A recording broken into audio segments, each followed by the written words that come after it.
trip to San Francisco, and during this trip I had to take an Uber.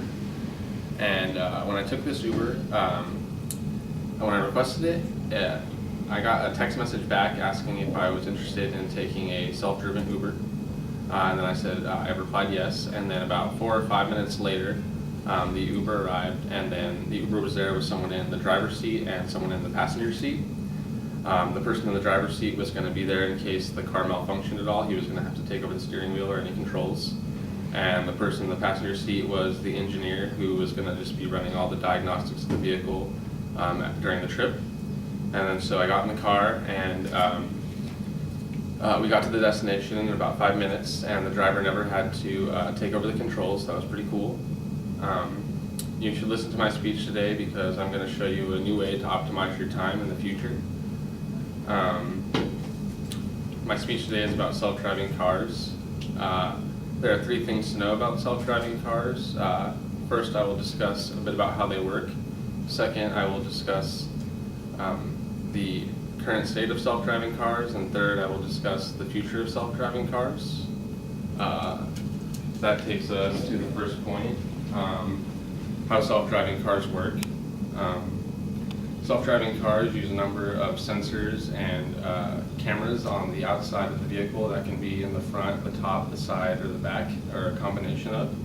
And it takes the information from the outside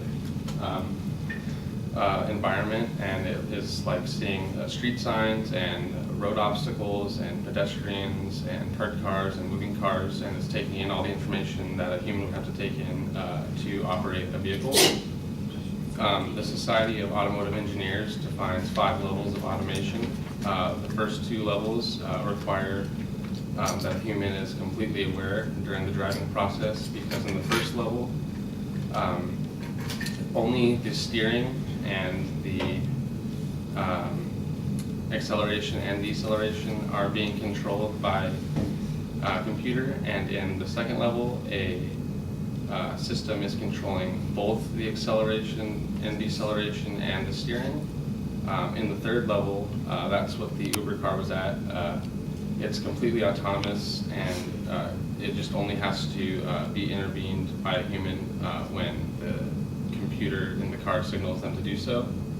The fifth level of automation, the fourth level of automation is when the car can continue to operate even without the human intervention responses to the signal. At the fifth level of automation, the car can operate in all the conditions that a human can operate in. Now that we've talked about the how self-driving cars work, we can talk about the current state of self-driving cars.